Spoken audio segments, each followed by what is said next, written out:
दोस्तों ये जो झंडा है वो किसी देश का नहीं बल्कि हमारे प्लेनेट अर्थ का झंडा है। क्या आप जानते हैं कि रविवार की छुट्टी की शुरुआत सन 1843 से शुरू हुई थी। दोस्तों आप जानकर हैरान हो जाएंगे कि एक कॉर्नफ्लेक्स का टुकड़ा $1350 का बिका। क्या आपको इसका रीजन पता है कि शव यात्रा से आने के बाद नहाना जरूरी क्यों है? दोस्तों क्या आपने कभी स्पाइडर वेब बैंडेड्स के बारे में सुना है? क्या आप जानते हैं कि बंदूक से निकली हुई गोली भी वापस हो सकती है? तो hello guys, amazing fact series की इस नई वीडियो में आप सभी का एक बार फिर से स्वागत है। फैक्ट नंबर 10, एक कॉर्नफ्लेक्स का टुकड़ा $1350 का बिका। हाँ, वही कॉर्नफ्लेक्स जिसे कई लोग नाश्ते में खाना पसंद करते हैं। तो दोस्तों बात करते हैं उस कॉर्नफ्लेक्स के बारे में। तो दर्शकों बात है सन 2008 की, जब वर्जीनिया की दो बहनें कॉर्नफ्लेक्स खाने बैठी, तभी उनकी नजर एक कॉर्नफ्लेक्स के टुकड़े पर पड़ी जिसकी शेप हूबहू एक अमेरिकन स्टेट की तरह थी। और तभी उन्होंने सोचा कि क्यों ना इसे ईबे पर सेल किया जाए। I mean, are you crazy? आखिर कौन एक कॉर्नफ्लेक्स के टुकड़े को खरीदना चाहेगा? ऐसा ही सोचते हुए ईबे ने ऑक्शन से उसे हटा दिया, पर बाद में एक मोंटी कैर नाम के आदमी ने इसे $1350 में खरीद लिया, जो कि ट्रिविया वेबसाइट का ओनर था। मोंटी कैर ने उसे खरीदने का रीजन ये बताया कि वो इसे अपनी ट्रैवलिंग म्यूजियम में रखेगा। फैक्ट नंबर 9, दोस्तों आप फोबिया के बारे में तो जानते ही होंगे, जिसका मतलब होता है किसी चीज से बहुत ज्यादा डर। जैसे हाइटोफोबिया, जिसमें किसी इंसान को ऊंचाई से डर लगता है। अगर वो इंसान किसी ऊंची जगह पर जाता है तो उसे डर का फील होता है। लेकिन क्या आप जानते हैं कि किसी इंसान को 13 नंबर से भी डर लग सकता है? जी हाँ दोस्तों, 13 नंबर से भी किसी इंसान को डर लगता है, और इस फोबिया को ये कहा जाता है। मतलब यार 13 नंबर से भी डर लगता होगा किसी को, यानी कि अगर जिस दिन 13 तारीख है तो उस दिन तो वो बहुत ज्यादा डरा डरा सा रहता होगा। मतलब कैसे हो सकता है ये?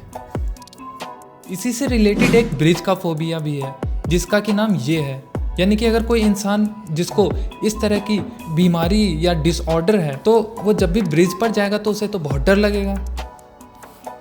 फैक्ट नंबर 8, दोस्तों आपने ये कहावत तो सुनी होगी कि बंदूक से निकली हुई गोली कभी वापस नहीं होती।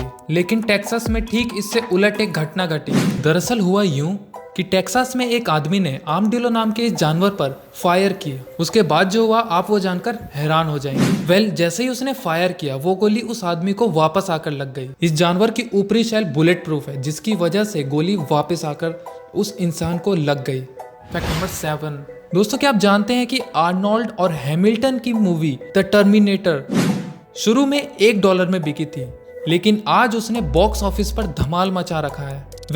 द टर्मिनेटर मूवी के राइटर और डायरेक्टर जेम्स कैमेरॉन, जिन्होंने टाइटैनिक और अवतार जैसी ब्लॉकबस्टर मूवी में डायरेक्शन किया था। जब जेम्स कैमेरॉन फेमस नहीं हुए थे तब उन्होंने ये द टर्मिनेटर मूवी लिखी थी, और तब उनके पास कोई पैसे नहीं थे मूवी को बनाने के लिए, और कोई भी उस फिल्म में पैसे लगाने को तैयार नहीं था। पर उन्होंने हार ना मानी और अंत में उन्हें एक प्रोड्यूसर मिला, जिनसे उन्होंने ये डील किया कि अगर आप मुझे इस मूवी में डायरेक्शन का काम करने देंगे तभी मैं आपको इस फिल्म को फ्री में दूंगा। और इस डील को उस प्रोड्यूसर ने एक्सेप्ट कर लिया। उसके बाद जो हुआ वो तो सभी जानते हैं कि इस मूवी ने 1984 में $78.3 मिलियन कमाए, जो कि उस टाइम की सबसे बड़ी रकम थी किसी फिल्म लाइन में। फैक्ट नंबर 6, दोस्तों सनग्लासेस सनलाइट से हमारी आंखों को प्रोटेक्ट करते हैं, तो वहीं सनग्लासेस पहनना आजकल का फैशन भी बन चुका है, और आजकल के लोग अट्रैक्टिव दिखने के लिए भी पहनते ही हैं, राइट? ये तो आपको पता ही है। लेकिन क्या आप जानते हैं कि सनग्लासेस वास्तव में जजेस के लिए बने थे? जी हाँ दोस्तों, आप बिल्कुल सही सुन रहे हैं। 12वीं शताब्दी में चाइना के जजेस इस तरह के सनग्लासेस पहनते थे ताकि वो अपने इमोशंस छुपा सके जब वो केस के सिलसिले में गवाहों से सवाल पूछे। फैक्ट नंबर 5, दोस्तों क्या आप जानते हैं कि स्कॉटलैंड का नेशनल एनिमल जो है वो नहीं है? जी हाँ दोस्तों, स्कॉटलैंड का नेशनल एनिमल एक काल्पनिक जानवर है, जिसे इंग्लिश में यूनिकॉर्न और हिंदी में सींग वाला घोड़ा भी कहा जाता है। फैक्ट नंबर 4, क्या आप जानते हैं कि 1000 से पहले लेटर ए का यूज किसी में भी नहीं होता? अगर आप चाहे तो देख सकते हैं। फैक्ट नंबर 3, दोस्तों क्या आप जानते हैं कि गाय के ऊपर वाले सामने के दांत नहीं होते हैं? जी हाँ दोस्तों, आप बिल्कुल सही सुन रहे हैं, और इस हिस्से को डेंटल पैड कहा जाता है। गाय अपने इस डेंटल पैड का इस्तेमाल नीचे वाले दांतों के साथ करती है घासों को निकालने में। फैक्ट नंबर 2, दोस्तों अब बात करते हैं स्पाइडर वेब बैंडेड्स की।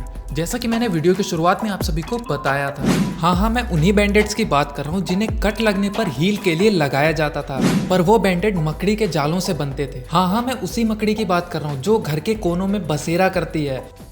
पुराने समय में ग्रीस और रोम के डॉक्टर्स स्पाइडर वेब का इस्तेमाल बैंडेड्स के रूप में करते थे। उन डॉक्टर्स का मानना था कि मकड़ी के जाल में नेचुरल एंटीसेप्टिक और एंटी फंगल की प्रॉपर्टीज होती है जो कि कट लगने पर इन्फेक्शन से बचाती है। तो अब से जब भी आपके पास बैंडेड्स खत्म हो जाए तो चढ़िए अपने घर के टांड पे, जिसे इंग्लिश में एटिक भी कहते हैं। उसके बाद तो वहां पर आपको बहुत सारे मकड़ी के जाल मिल जाएंगे। मस्त फैक्ट है ना। Fact number 1।